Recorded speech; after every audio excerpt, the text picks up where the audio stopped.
Assalamualaikum, நான் உங்கள் ஷிஃபா குக்கிங்லேருந்து பேசுகிறேன். இன்றைக்கி நம்ம என்ன ரெசிபி பார்க்க போகிறோன்னா பட்டர் சிக்கன்.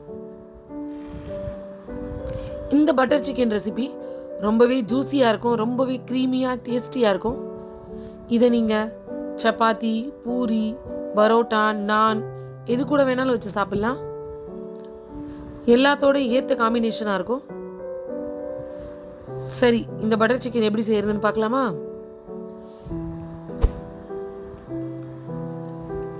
இது செய்யறதுக்கு நான் இங்கே எலும்பில்லாத கறி எடுத்து வச்சிருக்கேன். அதை சின்ன சின்ன பீசஸாக கட் பண்ணி வச்சுக்கிறேன். நல்லா கியூப்ஸாக கட் பண்ணி வச்சுக்கோங்க.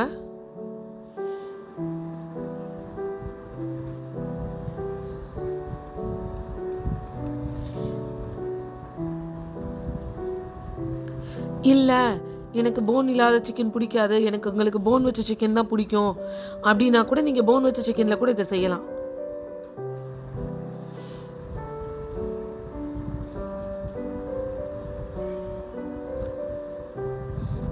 சரி, இப்போ கட் பண்ண சிக்கனை எடுத்து மசாலா போட வச்சுக்கலாம். அதில் கொஞ்சம் இஞ்சி பூண்டு விழுது, கொஞ்சம் மிளகாத்தூள், கொஞ்சமாக கரம் மசாலா, தயிர், உப்பு, கொஞ்சம் கஸ்தூரி மேத்தி, இது எல்லாத்தையும் மிக்ஸ் பண்ணி நல்லா ஊற வச்சிடலாம்.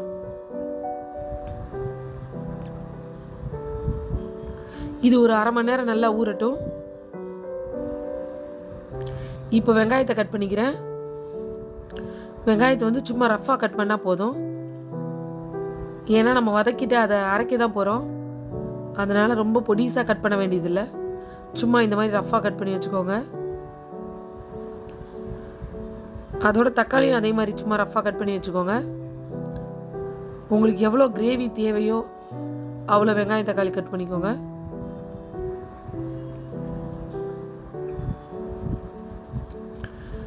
இப்போ ஒரு கடாயை காய வச்சு அது கூட எண்ணெய் சேர்த்துக்கிறேன்.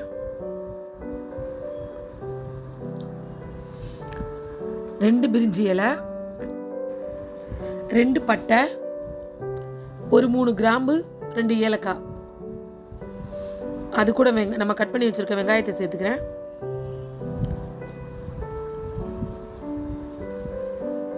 எல்லாத்தையும் நல்லா மிக்ஸ் பண்ணி விட்டுட்டு இப்போ இதில் காரத்துக்கு தேவையான பச்சை மிளகாவை சேர்த்துக்கலாம். உங்களுக்கு எவ்வளோ காரம் தேவையோ அவ்வளோ பச்சை மிளகா சேர்த்துக்கோங்க. கட் பண்ணி வச்சிருக்க தக்காளி இது கூட சேர்த்துடுறேன்.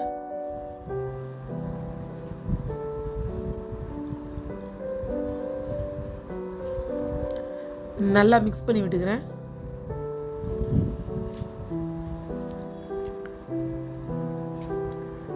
கொஞ்சமாக இஞ்சி பூண்டு பேஸ்ட், ஒரு 10 முந்திரி பருப்பு இது கூட சேர்த்துருக்கேன். அப்போ தான் அந்த க்ரீமி நல்லா ரிச்சாக இருக்கும்.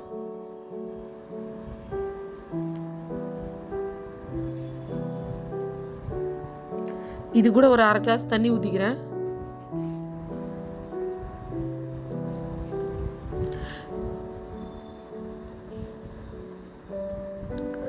இப்போ இதை நல்லா மூடி வச்சு கொஞ்ச நேரம் வேக விட்டுறலாம்.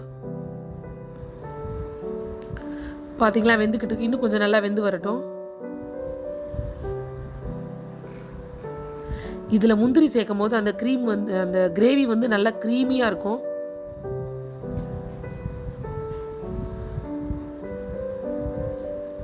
இப்போ நல்லாவே வெந்து வந்துருச்சு. இதை ஆஃப் பண்ணி ஆற வச்சுக்கலாம். ஒரு கடாயில் நான் ஒரு பீஸ் பட்டர் சேர்த்துக்கிறேன்.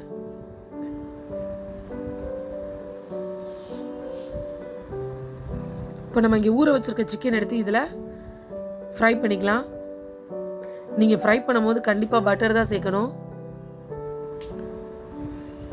அப்புறம் தாளிக்கும் போது கூட நீங்கள் எண்ணெய் சேர்த்துக்கலாம். இந்த ஸ்டேஜில் கண்டிப்பாக பட்டர் சேர்த்து ஃப்ரை பண்ணிக்கோங்க.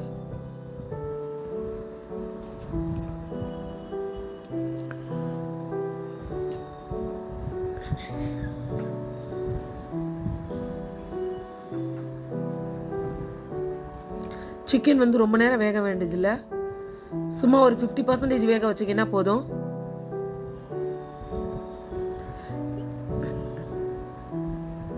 திரும்ப கிரேவியை வேறு நம்ம குக் பண்ணுறனால இதில் ரொம்ப நேரம் வெந்துட்டால் சிக்கன் ஹார்ட் ஆயிரும். போதும், இந்த ஸ்டேஜ்லேயே நீங்கள் சிக்கனை வெளியில் எடுத்துருங்க.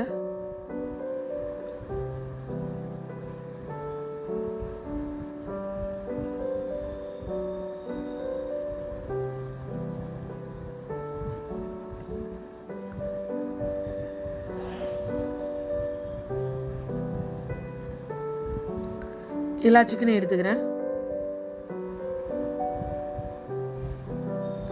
இந்த சிக்கனை எடுக்கும்போது அந்த கடாயில் மசாலா இருக்கும், அதை வேஸ்ட் பண்ணிடாதீங்க. இதே மசாலாலே திரும்ப நம்ம கிரேவியை அப்படியே தாளிச்சிடலாம்.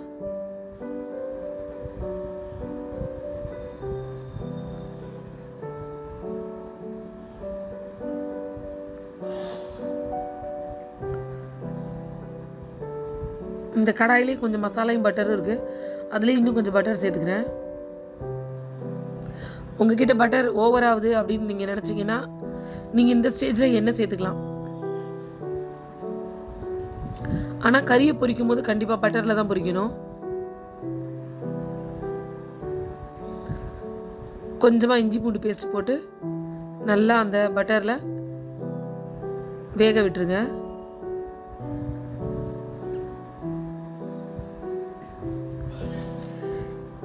கொஞ்சமாக மிளகாத்தூள் சேர்த்துக்கிறேன்.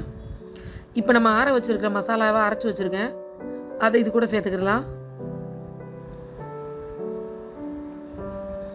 பார்த்தீங்களா இவ்வளோ க்ரீமியாக இருக்குன்னு.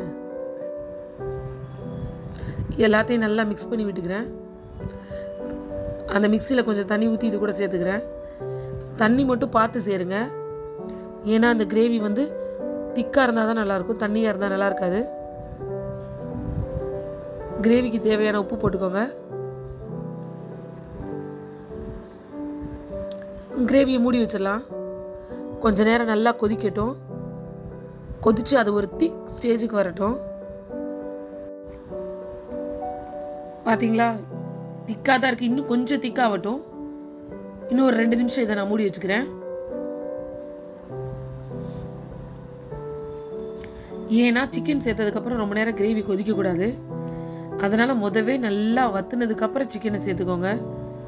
ஏற்கனவே அது பொரிச்சதுங்கிறனால நீங்கள் ரொம்ப நேரம் கிரேவியில் போட்டு குக் பண்ணிங்கன்னா ரொம்ப ஹார்டாயிரும்.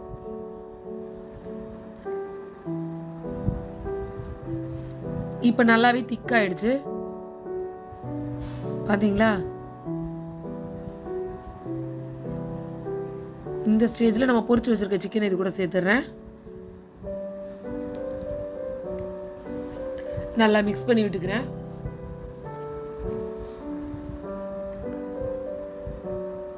கொஞ்ச நேரம் இந்த சிக்கனும் கிரேவியும் நல்லா கொதிக்கணும்.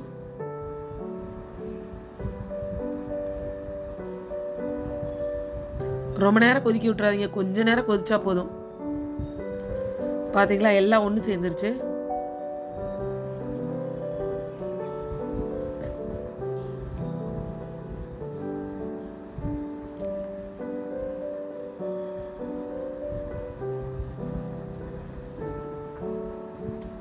இப்போ நான் கொஞ்சம் கஸ்தூரி மேத்தியை நுணுக்கி இது கூட சேர்த்துக்கிறேன். கையில் வச்சு லைட்டாக கசக்கி போட்டுருங்க.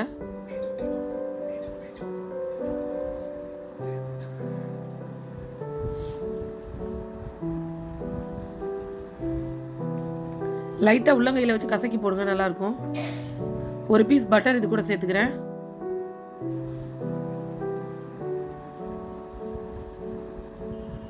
அந்த பட்டர் கொஞ்சம் மெல்ட் ஆகட்டும்.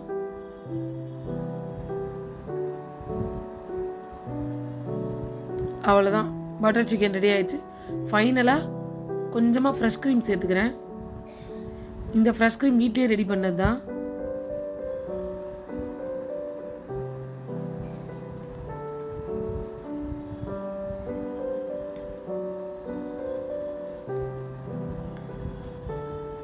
இப்போ ஒரு மிக்ஸ் பண்ணி விட்டுட்டோம்னா நம்மளோட பட்டர் சிக்கன் ரெடி.